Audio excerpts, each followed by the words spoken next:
Petronas Malaysia licik dulu belajar dengan Pertamina, tapi sekarang apakah ini yang dinamakan kacang lupa kulitnya?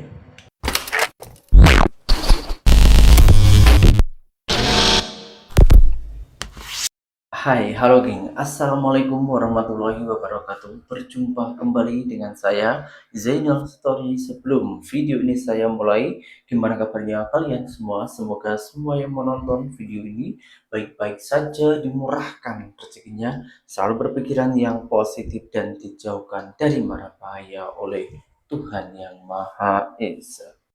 Saya ada cerita pengalaman fakta barusan geng ya, baru semalam saya berjumpa jiran saya yang tengah bekerja di Malaysia saat ini. Lepas itu saya bertanya kepada dia orang, "Bang, nak tanya, mohon maaf ya, tolong jawab dengan jujur. Apakah minyak di Malaysia itu tak ada krisis?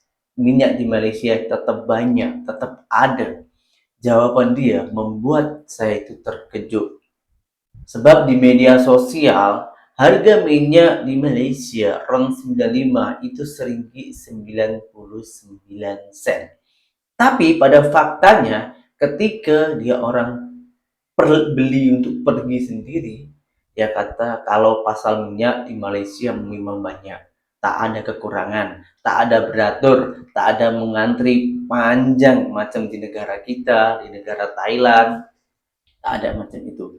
Akan tetapi kalau pasal minyak, ini dia kata kayaknya yang baru baru balik kampung raya ini, dia kata kalau minyak itu dekat 3 ringgit, 3 ringgit. Saya pun tak percaya sebab di media sosial itu hanya RM1.99. Akan tapi dia jelaskan ulang, yang RM1.99 itu khusus untuk warga tempatan Malaysia untuk bersubsidi. Yang maknanya Malaysia itu mempunyai strategi tersendiri, geng. Di saat dunia kecoh pasal perang Iran ini, satu dunia krisis minyak, tapi Malaysia mempunyai strategi sendiri untuk memakmurkan masyarakatnya. Dengan cara untuk masyarakatnya dikasih harga minyak yang betul-betul murah. Kalau dijual ke luar negara, itu dijual yang begitu sangat mahal. Ini kesempatan Malaysia. Bahkan ada di media sosial yang mengatakan Petronas Malaysia itu licik. Dulu belajar dengan Pertamina. Tapi kenapa saat ini Petronas sudah berjaya tak mengasih rahasia-rahasia untuk Pertamina? Tentunya penasaran macam mana reaksi orang Malaysia. Langsung kita simak videonya. Oh guys, tengok banyak keretanya. Dia orang beratur kerana harga minyak telah naik kerana masalah dengan perang Iran dan juga penutupan Strait of Hormuz. Dan di Indonesia pula, pasti kita rela banget, ikhlas banget perang sama Malaysia. Apalah kau ni bro, kau nak serang Malaysia buat apa? Kau nak minyak daripada Malaysia ya? Tahulah. Kenapa? Minyak daripada Malaysia iktiraf sebagai yang terbaik di dunia. Tengok tu, dia senang diproses, light, sweet, crude, tapis. Dan Malaysia itu sebenarnya bijak dan licik kerana kami menjual minyak yang mahal ini kepada negara luar dan mengimport minyak yang kotor untuk diproses di sini. Jadi kami mendapat lebih banyak duit. Kerana itulah kami dapat maintain harga minyak sekarang masih lagi pada RM1.99. Sedangkan di Indonesia, inilah harganya ya. Bukan itu sahaja. Kami iaitu Petronas yang telah belajar dari Pertamina pada awal-awal dahulu telah juga mengeksplorasi minyak di seluruh dunia, membawa balik harta kekayaan ke Malaysia. Bukan itu saja, ada teknologi tinggi. Contohnya, kami sekarang tengah leading Formula 1 Grand Prix, menang dah race yang pertama. Petronas Twin Towers juga buktinya mengapa manajemen Petronas itu begitu baik berbanding dengan Pertamina. Apa banyak sangat korupsi ni, ya Allah. Jealous tak? Inilah dia syarikat-syarikat Petronas di bursa membolehkan Petronas membayar 20 bilion kepada kerajaan tahun 2026, 32 bilion pada tahun 2025 Cemburu tak? Aku tahu tipemu yang berandalan. Tak komplain soal bensin kamu. Ku Malaysia, ku bukan ancaman kerana ku tak mau pun minyak Indonesia. Here comes the history boy, the second youngest driver to win a Formula One Grand Prix. Dovizioso versus Marquez, Honda versus Ducati. Marquez makes his move, big man on the front end, and can he coincide? Sebetulnya, sejujurnya, geng ya, pemuda-pemuda Indonesia ini juga berjuang mati-matian untuk memajukan negara kita. Bahkan ada salah satu seorang mahasiswa Indonesia mampu menciptakan minyak sendiri yang bernama Bobby Boss, yang kemarin dah diuji coba lepas, tapi apa yang terjadi malahan dipercaya oleh negara jiran. Bukan Indonesia sendiri yang mengaplikasikan untuk beredar ke masyarakatnya. Yang pada intinya di negara Indonesia tak dihargai, orang memilih pergi ke negara jiran. Bobby Boss yang sempat viral di media sosial, Ya, betul. alhamdulillah sudah muncul lagi. Tapi di luar dugaan, ternyata bukan diproduksi di sini yang menjadi angan-angan masyarakat. Lihat video lengkapnya. Assalamualaikum. Waalaikumsalam. Bismillah. Inilah Bobby Boss Mobile Unit. Insyaallah sudah siap dan insyaallah pada bulan ini mobil ini akan kita kirim ke Timor Leste. Dan di dalam mobil ini, truk ini sudah di dalamnya adalah seperangkat mesin Bobby Boss yang nanti di dalam mobil inilah nanti di Timor Leste kita akan memproduksi Bobby Boss untuk bensin maupun solar. Jadi inilah penampakan hasil kerja keras kita yang semula sebenarnya mobil ini diperuntukkan untuk KDM awal untuk rencana, tetapi karena satu dan lain hal kita alihkan ke Timor Leste. Setelah dipikir-pikir, eman juga itu suatu peluang dan memberikan ruang-ruang kemurahan bagi masyarakat untuk BBM. Namun tidak diterima di perkembangan di negeri ini. Silahkan komen di kolom komentar dan bagikan video ini agar menjadi pengetahuan kepada yang lainnya. Ini nasibnya macam di saat Petronas belajar dengan Pertamina ya. Karena merasa sombong mungkin ya, merasa sok kaya, merasa sok berkuasa gitu ya. Jadi Petronas itu macam diasingkan, dan berkat kerja keras Petronas, ini Petronas Malaysia mendapatkan junjungan nama baik mendunia, geng. Karena hanya Petronas di saat ini harga minyak yang boleh memakmurkan masyarakatnya. Begitupun dengan Bobby Boss ini, geng. Bobby Boss ini minyak buatan putra, anak putra Indonesia. Akan tetapi sayangnya kurang dihargai di negara kita.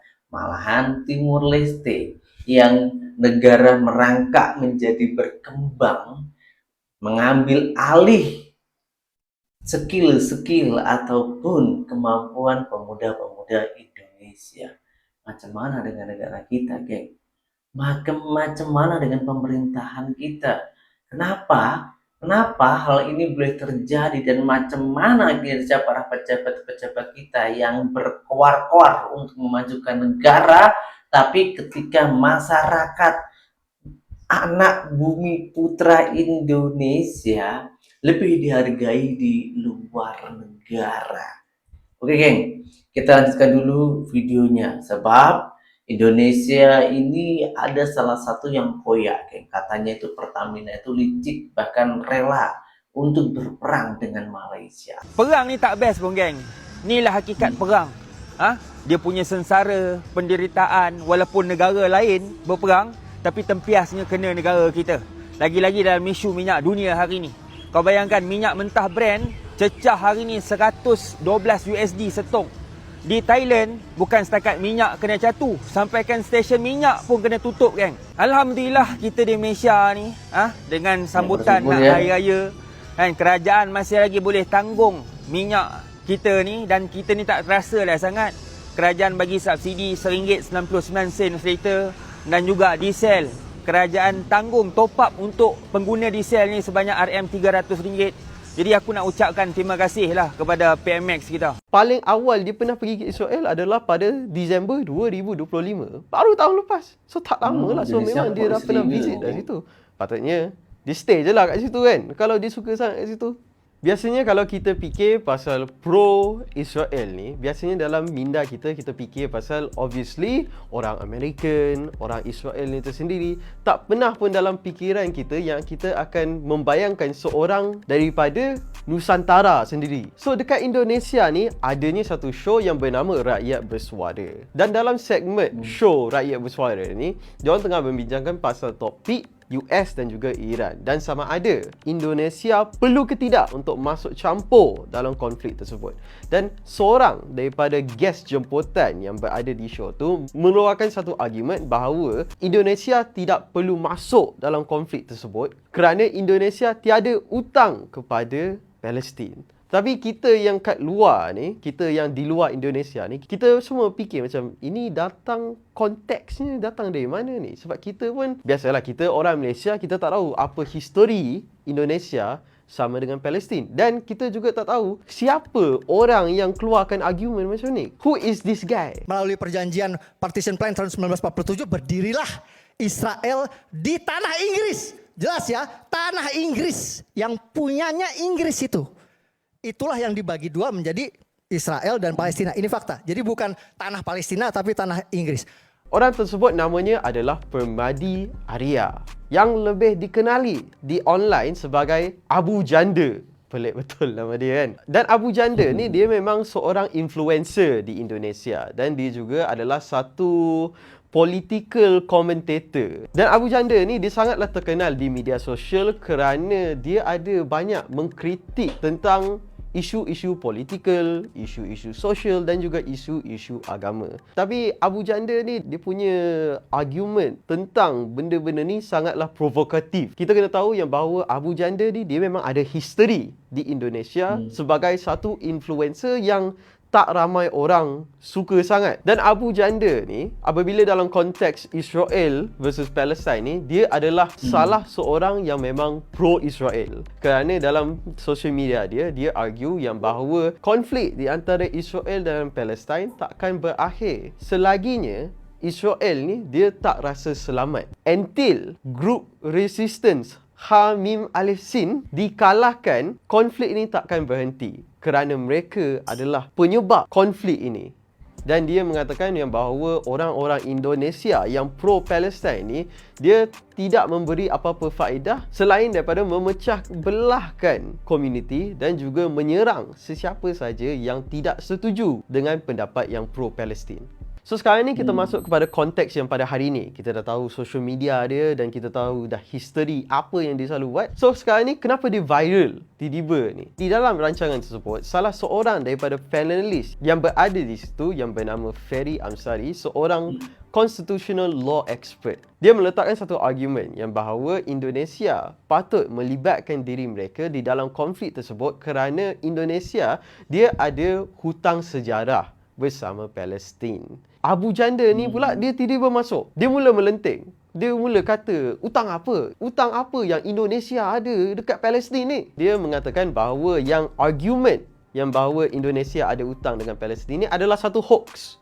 Benda yang fake semata-mata. Tak ada apa-apa pun. So untuk konteks, kenapa dia kata yang benda ni adalah satu hoax? Ada satu cerita di Indonesia. Apabila Indonesia tengah struggle untuk mendapatkan kemerdekaan diorang tu, diorang susah untuk mendapatkan recognition daripada negara-negara luar sebagai satu negara yang independen. Dan daripada struggle ni, Palestin, dia dan juga negara-negara Arab lain memberi support kepada Indonesia untuk menjadi satu negara yang bebas daripada penjajahan. Dan daripada struggle ini, Grand Mufti Palestin pada waktu tu iaitu Muhammad Amin Al-Husaini, dia memberikan support untuk menolong Indonesia untuk mendapatkan kemerdekaan diorang. Dan daripada cerita inilah datangnya konteks yang bahawa Indonesia ni dia ada hutang sejarah bersama Palestin. Dan Abu Janda ni pula, dia katakan yang bahawa benda ini tak pernah berlaku kerana pada waktu 1940-an ni, negara Palestin ni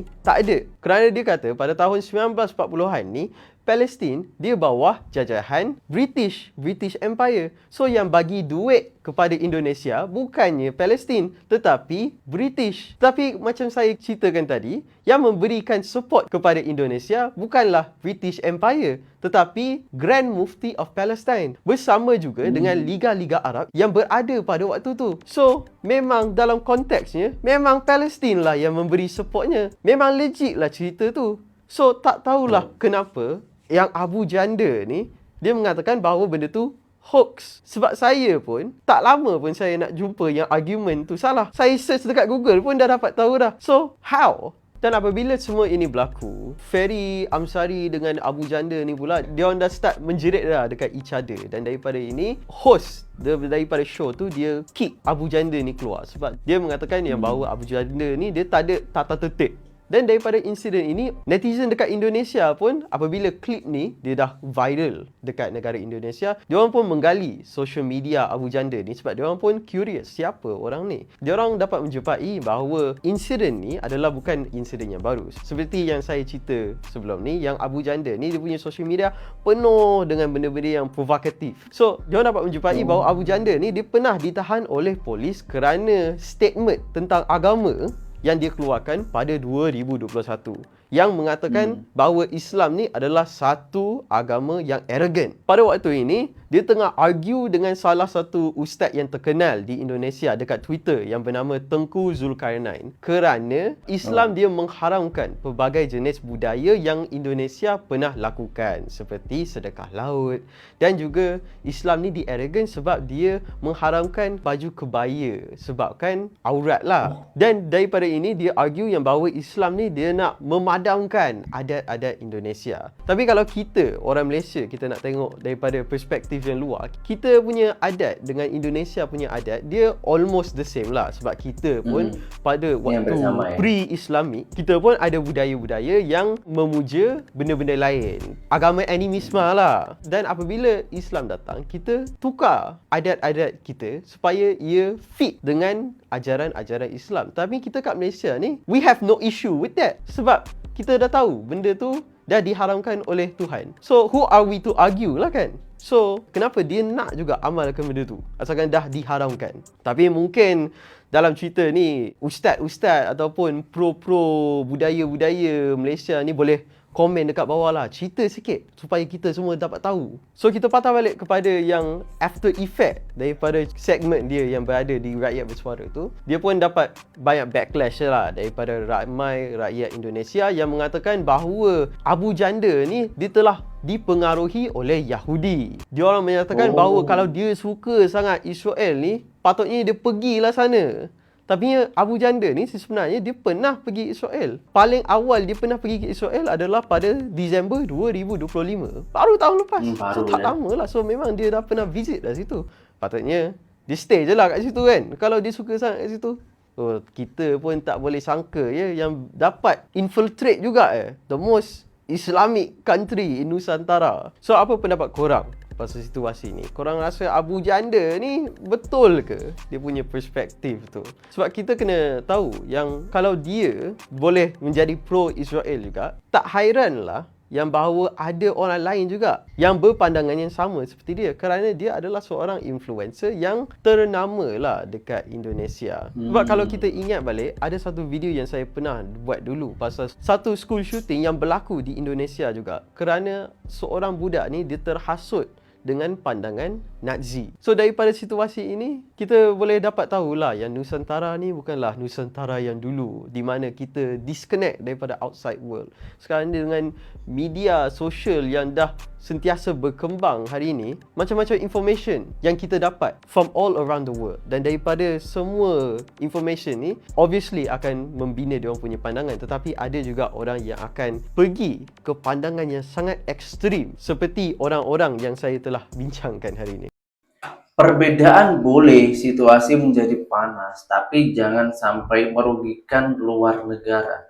Jangan sampai bikin hubungan kita ini retak. mata. Karena setiap negara itu mempunyai strategi masing-masing. Negara-negara jiran-jiran kita yang baik sebagai kita contoh, bukan bersaing belakang. Hanya senyap-senyap pasang muka di depan mata elok-elok, tapi di belakang menusuk hati. Ini sangat tidak baik dan tidak benar. Dan semoga perbedaan ini boleh menyatukan antara Indonesia dan juga Malaysia melawan Israel. Untuk Abu Janda ya, kalau korang mempunyai pendapat sendiri gak apa-apa, ceritakan saja kepada keluarganya sendiri. Tak payah dipublik ke media sosial, takutnya nanti apabila ada orang yang salah paham menanggapi membuat pergaduhan. Lagi-lagi ditengok dengan budak kecil yang masih suci, yang tak tahu apa-apa, lalu merasa murka, muak dengan perangai-perangai yang ada di Indonesia saat ini. Itu pandangan saya pribadi, King ya. Kalau pandangan kurang itu macam mana, tulis saja di kolom komentar. Insya Allah nanti kita akan diskusikan bersama-sama di video yang berikutnya. Assalamualaikum warahmatullahi wabarakatuh. Bye-bye.